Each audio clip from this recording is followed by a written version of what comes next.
Hey everyone, and welcome to Pop Kitchen. I'm Annie from Keto Focus, where I make keto recipes. And today I'm bringing you some tasty recipes of your classic favorites that, believe it or not, are keto friendly with Keto Comfort Foods.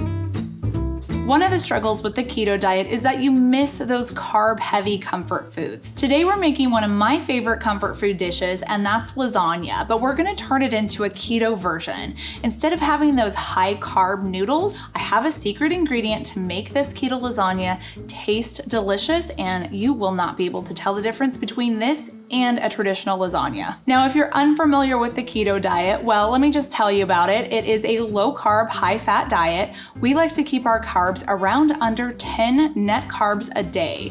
And the benefits of being on a keto diet are weight loss, you have decreased inflammation, plus you just feel better all around. So let's get started making this classic Italian dish.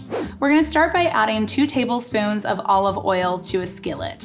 This is heated over medium-high heat, and we're gonna add a 1/4 cup of chopped onions. Now, some people say that onions are not keto approved, but I think they're okay if you have them in moderation. So this recipe, we're only using a 1/4 cup of chopped onions. That's like 3 net carbs for the entire recipe. So really, it's just a minimal amount of carbohydrates it's adding, but tons of flavor. I also like to add a little bit of garlic. This is 1 teaspoon of garlic paste, but you can use garlic powder here if you want as well. Saute this until your onions have softened, and then we're gonna add in our ground beef. I like to opt for grass-fed beef because it provides a little bit more nutrients, but you could use conventionally raised beef too if that's all you have. Season this with a 1/2 teaspoon of salt and 2 teaspoons of Italian seasoning.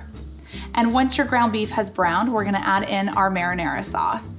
Look for marinara sauce that contains no added sugars. There are some brands out there that are keto approved and low in carbohydrates. You want to simmer your sauce on low for around 5 minutes. The longer you cook it, the more flavor it's going to produce. And I don't like to drain the fat off of the ground beef. Remember, we're on the keto diet, so fat is our friend, so we keep all the fat into our cooking. Now it's time to layer down our lasagna. You want to take a 1/4 of the beef marinara mixture and spoon it onto the bottom of your casserole dish. Next, we're gonna add our noodles. So our keto noodles that we're using, that special noodle ingredient that I told you about, is gonna be sliced deli chicken. These are also known as protein noodles. This is thinly sliced deli meat that you can get at the deli counter. I like to use chicken, but turkey works, or ham even works too if you're in a pinch. Lay down 2 slices of the deli meat on top of the meat mixture. Then I'm gonna add more of the meat and marinara sauce on top of those. And then I'm gonna lay down some dollops of some ricotta cheese. This is gonna be my white sauce. I'm gonna use around 2/3 cup of ricotta cheese for this entire casserole. If you don't have ricotta cheese, you could substitute with cream cheese, or even cottage cheese works too. Sprinkle with some mozzarella cheese, and then we're gonna repeat our layers.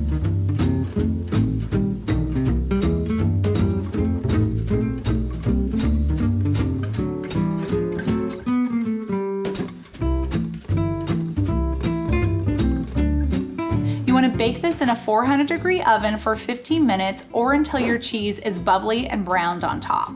This also makes a freezer-friendly meal. If you did not want to bake it, I just recommend covering it with plastic wrap and storing it in your freezer to be used later. And now your keto comfort food lasagna is ready to serve. This is one recipe that your whole family is going to want to dig into. It's cheesy and has a delicious flavor. I hope you enjoyed this video and that you get a chance to make this keto lasagna recipe. Make sure you subscribe to Pop Kitchen's channel for some more tasty recipes, and head on over to my channel, Keto Focus, so you can see all of my keto recipes. See you next time. Bye.